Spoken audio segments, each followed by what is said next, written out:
Let's Talk Cabling, the award-winning podcast where knowledge is power and the low voltage industry connects. Hosted by Chuck Bowser, RCDD, we're here to empower installers, designers, and industry pros with the tips, stories, and best practices you need to stay ahead. From copper to fiber, standards to innovation, this is the show that keeps you plugged into success. So grab your tools, turn up the volume, and let's talk cabling. Let's Talk Cabling, your source for low voltage expertise and connection. Wednesday night, 6 p.m. Eastern Standard Time. That can only mean one thing. Live after hours with your favorite RCDD. And you know that's me, your favorite RCDD. Chuck Bowser, Bixie technician, former Bixie trainer, bunch of other stuff as well too. Welcome everybody. Welcome. Kind of running behind the 8 ball tonight. That's why I was running a tad bit late. Oops. Sorry. It happens sometimes. It just happens. Got a lot of great questions for you tonight. Lots of great questions. You know, we start every live stream off with, what are you drinking? What are you drinking tonight? Chuck is drinking water. Put us in the chat box. What are you drinking? Oh, wait a minute. That's not water. That's cola Zevia mixed with water. I should have known better. Yes. Sorry, I'm going to apologize in advance if I got a little bit of a hoarse throat. I was teaching today, so I do have a little bit of a hoarse throat today. I appreciate that. Let me see, what is everybody else drinking here? Let me see on the chat. So Sean is drinking a Maine root spicy ginger brew. That sounds good. Acronym challenge, RMU. Acronym challenge, RMU. What does that sound? Kaylin's drinking water. Good job, Kaylin. RMU, what does that mean? I'll give you a few seconds to figure that out. RMU. RMU. Okay. Rack mounting unit. Exactly right, Matt. 10,000 points to Matt. 10,000 points. I got another 10,000 points to anybody who can tell me how wide is a rack mount unit. How wide is a rack mount unit? Kaylin, I probably will be going to Infocom. I got a press pass to go to Infocom. So I just got to decide if I'm going to execute that or not. So 1.75 inches, yes. Yes, 10,000 points to Matt and 10,000 points to YTS Garcia. Hope I got that correctly. I don't have my glasses on. That happens sometimes. Hey, did you catch Monday's episode? It was field professionalism. It's more than a clean shirt. I actually enjoyed doing that one. I really enjoyed it. There's lots of graphics in it and stuff like that. Really enjoyed it. So it's on Monday's vlog. We dove deep into what it really makes. We dove into what really makes a professional in the ICT industry. Right? It's not just about pulling cable, and it's everything from the way that you show up on the job site to how you communicate to how you lead. How you lead without a title. That was actually another section that I liked. And this episode is all about the habits that's going to help you build trust and long-term success with you, your customers, and maybe even your employers. So got lots of great questions. Some of these questions are from the live stream last week because I had a couple questions hit me at the very tail end when I didn't have the time to, because they were going to be in-depth answers and I was already at the time mark there. So YT is studying the TDMM V.15 on administration and documentation. Very cool stuff. You have any questions, you know who to hit a question with, right? So question number 1, and this came from Ryan Nolan. He sent it to me in a message, if I remember right. And he says, is it worth pursuing a career in telecommunications with all of the advancements in AI, artificial intelligence, right? AI is taking a lot of coding jobs and other jobs away from data centers. Do you think that the telecommunications will be affected as well? You know what? Thank you for verbing that out loud. There's a lot of people really afraid of AI. And I'm going to tell you right now, I use AI heavily in everything from creation of thumbnails to uh, um, brainstorming ideas to coming up with scripts. And I heavily use AI. And I was just looking at some videos today. I got some great ideas for some other ways to use AI. It makes my job easier, right? So here's the thing. AI, absolutely, it's going to affect telecommunications. But telecommunications is still going to be a strong and an evolving career path. But it's smart to ask how AI is going to change that, right? So let's break it down. I got a few thoughts here. I got some notes so I don't make sure I catch everything. AI is a tool, not a replacement. I'm going to say that again for the people in the back. AI is a tool, not a replacement. Now, while AI is changing how some things get done, especially in areas like coding, knock monitoring, and predictive analytics, it's not going to replace the core infrastructure of the internet. It's not going to replace fiber optics or 5G towers or smart buildings. Okay, it's not going to affect, the hands-on work, the people pulling the cable, terminating the cable, reconfiguring patch panels, crawling through ceilings, crawling through crawl spaces. That's still going to require skilled technicians, skilled designers, and skilled project managers. Telecom is way more than coding. Matter of fact, I know a lot of people in this industry, and very few people that I know actually even do coding. Very few people actually do coding, right? Shotzi says AI cannot build data centers. Exactly right. Sean's piping in. He says, you will not lose your job to AI. You may lose your job to someone using AI if you're not embracing it and learning. Oh, dude, I'm gonna put that one in the live stream. That is so great. That is so great. You may not lose your job to AI, but you might lose your job to somebody who's using AI to make themselves more efficient. I saw a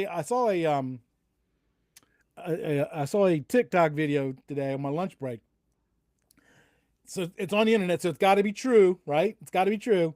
And it basically said that if you're using AI, that gives you the equivalent of somebody who's 20 points smarter on their intelligence tests. So, there you go. So yeah, telecom is more than coding. So yes, you're absolutely right. So there's the technician out in the field. How's AI going to interface with that? There might be tools and stuff that they can use to make their job more efficient. Same thing with project managers, same thing with designers. There are some software jobs that are going to be reshaped by AI, but telecommunications, again, it involves installation, design, project management, estimating, my favorite, quality assurance. I love being a QA inspector, right? Network engineering, field service, and even consulting. Now, most of these roles are safe for the foreseeable future for people who are afraid of AI. But I'm going to tell you now, there's more and more demand because of AI-driven systems needing more connectivity, more uptime, and more speed. So that means more drive, right? More AI. What does that mean? It means massive data movement. It means there's going to be more fiber installed, more data centers built out, more wireless access points, more secure networks. Even if AI is optimizing what's inside the box, we still need more boxes. We still need more boxes, and we need faster boxes, and those faster boxes need to be connected even more. So AI, I said this before on other podcasts.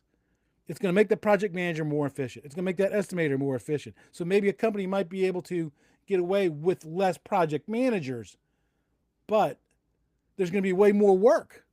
And because there's going to be way more work, because they need more data centers capable of developing and implementing AI, that's going to be more work, more projects. You need more project managers. So, I don't have the glass ball. I truly don't. I think, honestly, roles will evolve, but they won't disappear. a project manager who understands AI tools and how to implement them, who's not afraid of AI, it's going to help them streamline their deployment. It's the installer who embraces smart building tech is going to stand out over the ones who don't. One of the things that really cracks me up, and I see this a lot as an instructor, I'm going around teaching people in the communications industry who are installing data networks, phone networks, and and more times than not, when they are signing in on my computer, because they got to sign in on a spreadsheet, they are literally doing the two-finger typing. I'm telling you right now, if you want to stand out in this industry, embrace AI. Find ways to make AI work for you, right? Designers who understand how to plan for future heavy AI workloads they're going to be leading the next wave in this industry. The field isn't shrinking; it's shifting. Okay, it's shifting, right? George Henry says, look up the home row, ASDF JKL semi. Practice it, my friend. Practice it. That brings up a great point. One of the things I learned on AI is you can go on and say, hey, help me learn this skill in 30 days. So that's my challenge to you, Caitlin. Go to AI, say, hey, in the next 30 days, teach me how to be a better typist. It's not using two fingers. And then come back and tell me if it works or not, right?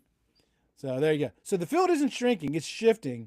And for those who stay curious, those who are early adopters, I'm a boomer, in case you haven't been able to tell. I am a boomer, but I'm an early adopter. I had my first computer. Listen to this. I had my first computer in 1982. It was a Radio Shack 2RS-80. And it was like $1,200 at the time. I've said this before. I had a family, a couple kids, and my wife and my mother-in-law all looking at me like, "Why are you doing this?" I'm telling you right now, I'm an early adopter of stuff. So adapt and thrive. That's my point to you. Question number 2. This comes from Water Pro, and he wants to know which kind of cable is safe to use in a crawl space. Of course, I will put them against the joist for sure. So let's talk about crawl spaces.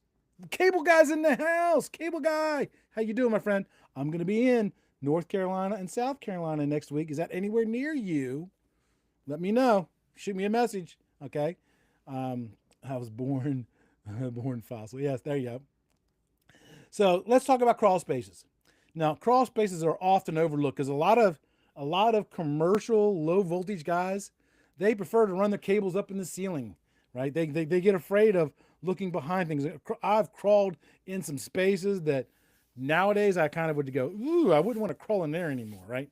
So they're often overlooked because they're harder to pull cable. But they're going to be critical when it comes to cable selection, right? And more importantly, safety compliance and code compliance. So what does the NEC actually say about all this? It does give us some direction, right? Here's your homework assignment. Go look up NEC article 300.22 paragraph C. That covers spaces used for environmental air, right? Crawl spaces. I see cable guy says crawl spaces aren't my favorite. I knew you'd know crawl space because you're a cable guy. Cable guys do crawl spaces. And I started off as a cable guy in this industry way back in 1982. So article 300.22, that's going to cover those spaces used for environmental air. See, when you asked that question, you just said crawl spaces. Okay, it kind of really depends. I've seen crawl spaces underneath trailers. I've seen crawl spaces in commercial office buildings. I've seen crawl spaces like in steam tunnels. So I needed kind of more information. So I'm going to kind of cover the whole gamut.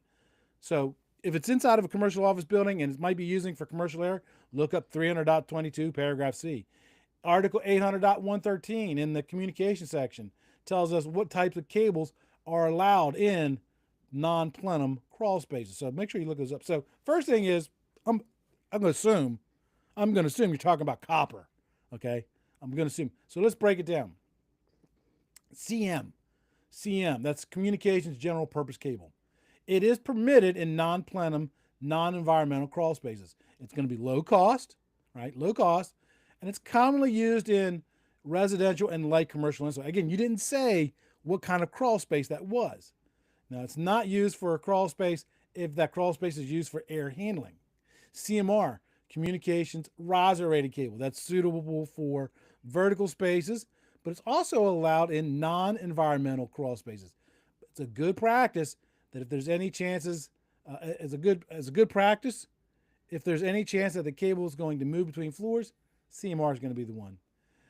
Then you got CMP. P standing for plenum.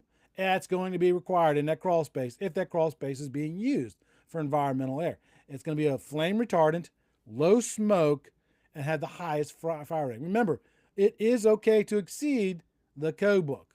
Hey, did you catch my post this week? I did a post, was it yesterday or the day before, on the response to the people tie wrapping a cable to a thing. That thing's got like 22,000 views. 22,000 views. Nice. Love it. Love it. So again, if that crawl space is being used, this is my ADHD kicking in. If that crawl space is being used for any kind of environmental light, then you're going to have to go with plenum. Okay. If you want a reference for that, again, that's going to be covered 300.22 paragraph C. What not to use. Okay. Not to use. Do not use CMX. CMX cable is not rated for in-wall or crawl space. And unrated, stay away from unrated stuff, right? It typically doesn't meet the NEC for in-building use. Stay away from copper-clad aluminum. Don't go to Amazon and buy yourself some copper-clad aluminum. Don't ever do that. That's the worst stuff in the world you can do. CMR is what I use in most of my area of the country. Most spaces aren't even plenum. Yep, there you go. So here's some field best practices for you, right? Always elevate the cables. You said in a crawl space, but again, you didn't give me a lot of description there. So support the cables up off the ground. Avoid direct contact with dirt. Avoid direct contact with standing water. And guess what? There may not be standing water while you're pulling the cable today, but there might be later. So get that cable off of the ground. J-hooks. Oh, by the way, thank you, Invent. They sent me 50 green J-hooks for the podcast studio. Thank you, Invent. I appreciate that. So get it up off the floor. Protect your cables from sharp edges. And it actually tells us in the code book that you got to protect the cables from sharp edges, protrusions that could damage the cable during install, right? Watch out for rodents, especially in crawl spaces. Watch out. You said you're going to run them in the joist. Be careful with attaching the joist. Okay. I'm not saying you can't, but a lot of people like to staple cables to joists. If you staple a cable, you can crush the jacket. That's going to affect the performance, cause you all kinds of issues there, right? Label both ends. And I would also suggest, if it's going to run underneath the crawl space, that's not going to be the easiest place to get to. Pull out your cable. Let's say you're going to be, the cable's 50 feet long. What I would do is, since the labelers now, you can automatically print off labels pretty easy. I would print off a label for every 5 feet and label that cable every 5 feet, because that way, trust me, the next technician who's underneath that crawl space and they go, hey, where does this cable go? And there's a label right there. That cable technician is going to think you are a god. Yes. I wouldn't do that with every cable, but in a place where it's hard to get into, like a crawl space, absolutely label it every 5 feet. Because all you got to do is hit print, print, print, print, print. It's not that hard to do with a labeling machine.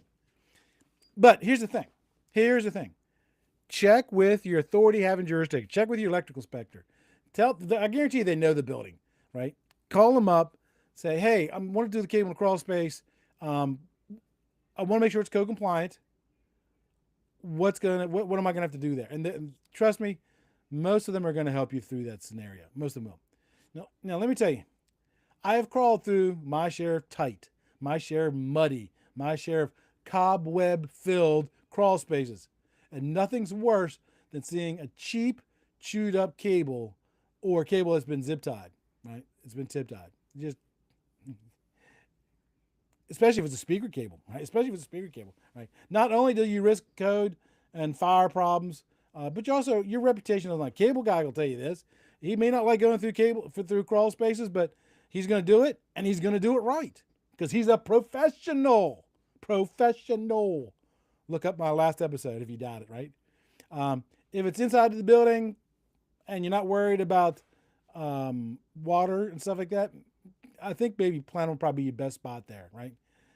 It'll pass inspection. It's going to stand the test of time, right? Next question number 3, and this one came during last week's last week's episode, and I had to think about it. That's why I didn't answer it right then and there. I had to put some thought because I wanted to give it due justice. And the question, I didn't catch the name of the guy who did it, but I got the screen snapshot.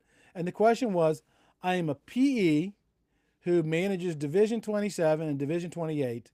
How do you deal with a weak low voltage partner, for example, a project manager or foreman, who do not do any progress walks, take notes, or communicate or coordinate, or look at the schedule? Help. Okay. So as a PE managing Division 27, that's the data and communication section of the AIA, and Division 28 is the electronic safety and security. So he's doing both of those, right? You're going to be right in the thick of coordinating across various trades. It's not going to be uncommon for you to encounter low voltage trade partners who struggle with the basics and project management expectations. For example, things like progress walks, documentation, scheduled hands, and all that stuff. Because a lot of project managers in the low voltage industry are just glorified technicians who the boss gave them a title. And don't get me wrong, there are some great project managers in low voltage. I'm not saying that. But there's a lot of smaller companies that in order to keep their people happy, they'll go, okay, you're a project manager, but they're technically not doing any project management. They got the title. So the first thing is educate and set up the expectations up front. In my experience, clear communication is key from day one. With a weak trade partner, you need to take the initiative to set the tone from day one, right? Daryl, the RCD says the PE needs to write the requirements in the bid documents and set the expectations before. That's exactly where I'm heading, Daryl. Exactly where I'm heading. So, for example, here's some things, right? Kickoff meetings. Hold detailed kickoff meetings with the low voltage project manager and the foreman. Outline the expectations. Include in that progress walks. And make sure you say, once a week, once every other week, whatever, set that down. Daily logs, right? Communications. Ensure that everybody understands what's at stake, and miscommunication could lead into delays, could lead into increased costs, or worse yet, a poor performance. Right? The documentation standards, provide them with the specs around Division 27 and 28.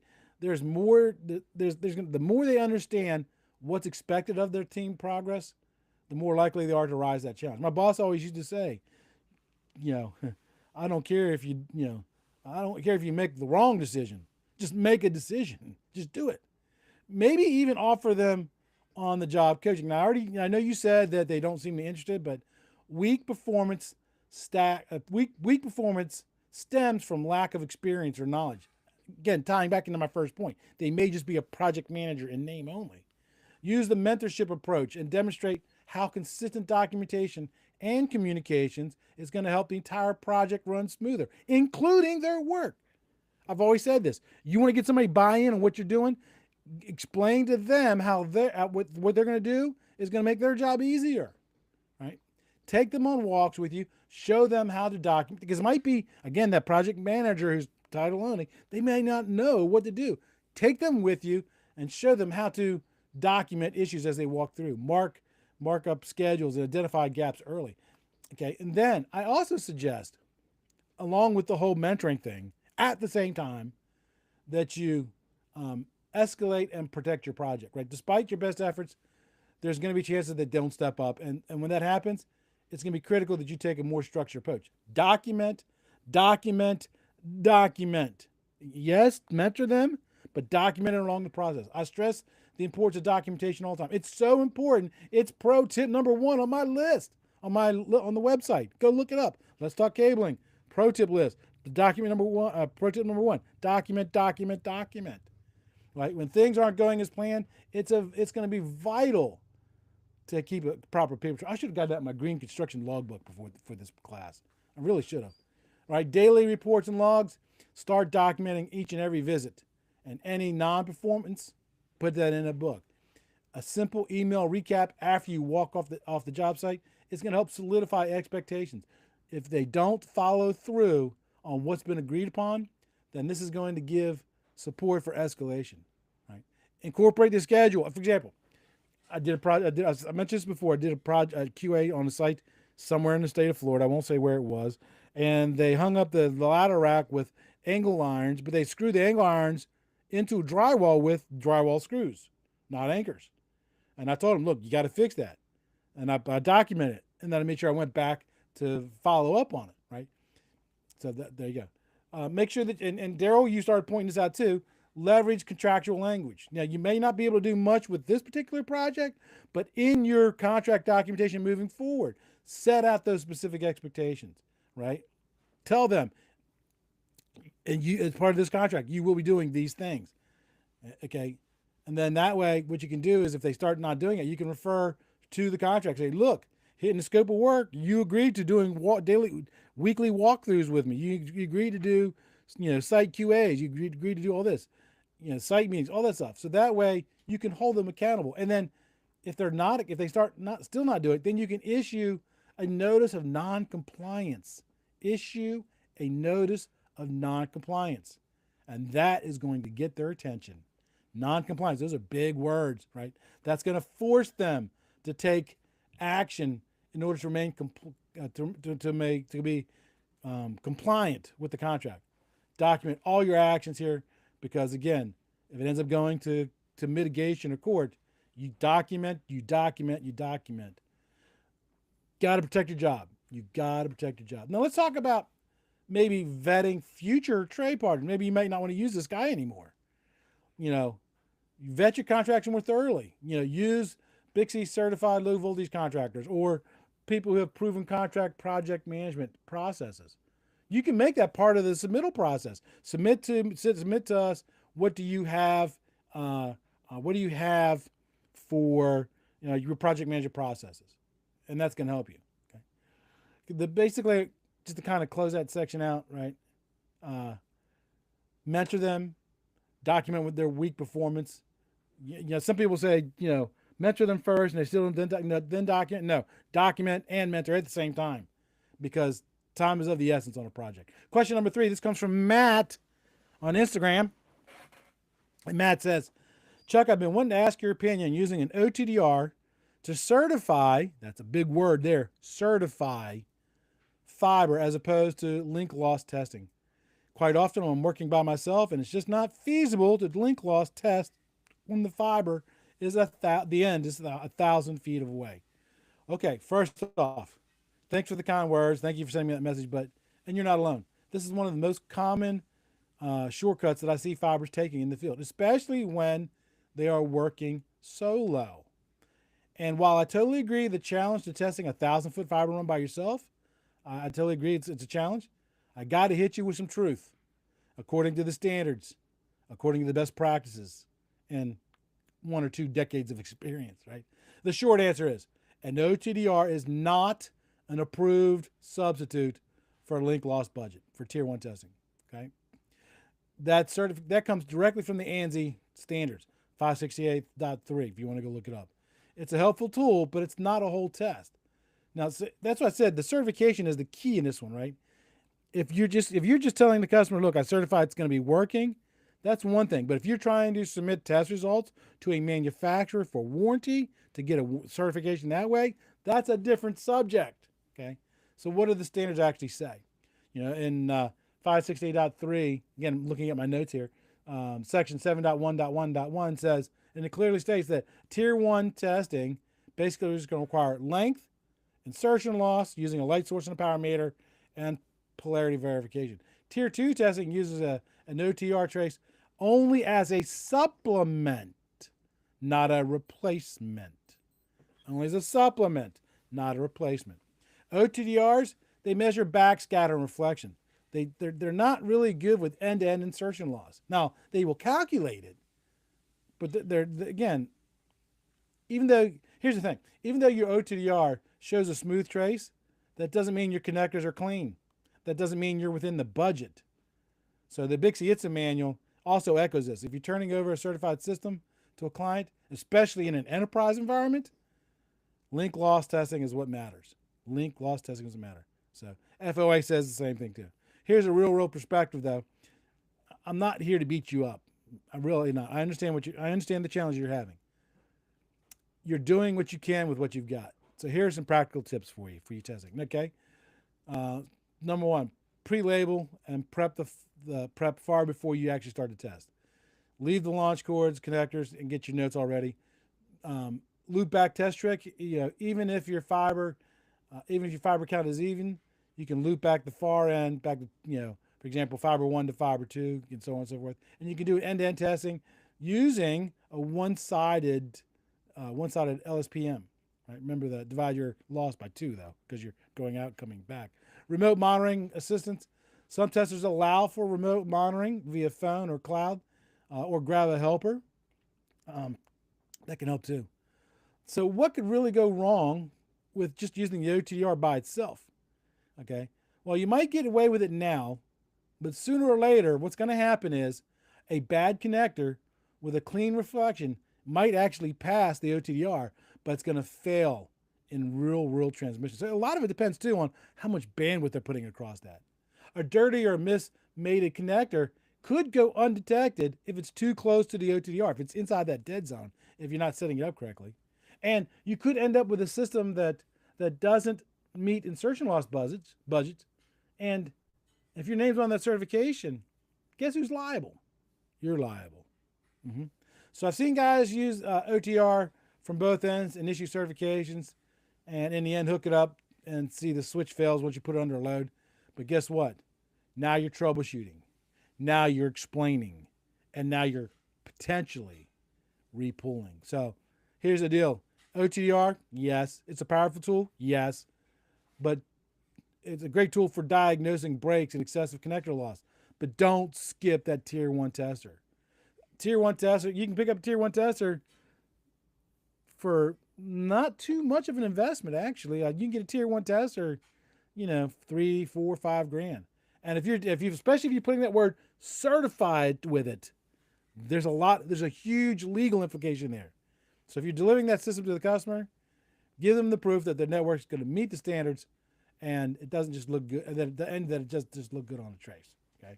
All right, let me flip over. I didn't see any questions coming in here. Let's check the questions over here. I have a question. Let me put on my safety glasses so I can read this. My safety glasses. Where can a fiber optic splicing contractor get numbers to use for bids on outside plant projects for splicing, OSP placing, and enclosure bids? Where can a fiber optic splicing contractor get numbers to use for bids? So I'm not quite sure I understand the question. Are you asking me where do you get numbers to people to work for you as under a subcontractor? Or are you asking me where can you get numbers from other people for what they charge so you know what they charge for you? I'm not quite sure. I don't know if I totally understand that question, right? Sean, check the contractor obligations, their bid documents, submittals. If they don't comply, put them on notice, educate them, but they need to be mentored. Mentor, document. Put them on notice. They're not compliant. All righty, let me see here. Should you bond both sides of an armored fiber? This is coming from H. Cragg. Should you bond both sides of an armored fiber or only one side? I've been told both ways. Okay, here's what you need to know. What does the code say? The code says you have to install that armored fiber per the manufacturer's instructions. And most of the manufacturers, everyone I'm aware of, are going to tell you both ends have to be bonded to ground. You want to give that stray voltage the quickest and the safest path to a ground that you can get. Okay, so both ends of an armored fiber need to be bonded to a ground. Bullet bonds work really well, and then just run that over to to your secondary bonding bus bar or your primary bonding bus bar. Great question, by the way. All righty, it is 6:35, and Mama's cooking dinner out there, and it's smelling pretty good. So let's go ahead and let's play the outro music so Chuck can go eat dinner and get ready for tonight's RCDD study group. Thanks for listening to Let's Talk Cabling, the award-winning podcast where knowledge is power and the low-voltage industry connects. If you enjoyed today's episode, don't forget to subscribe, leave a review, and share it with your crew. Got questions or ideas for the show? Chuck wants to hear from you. Stay connected, stay informed, and always aim for excellence. Until next time, keep those cables clean, your standards high, and your future bright. Let's talk cabling, empowering the industry one connection at a time.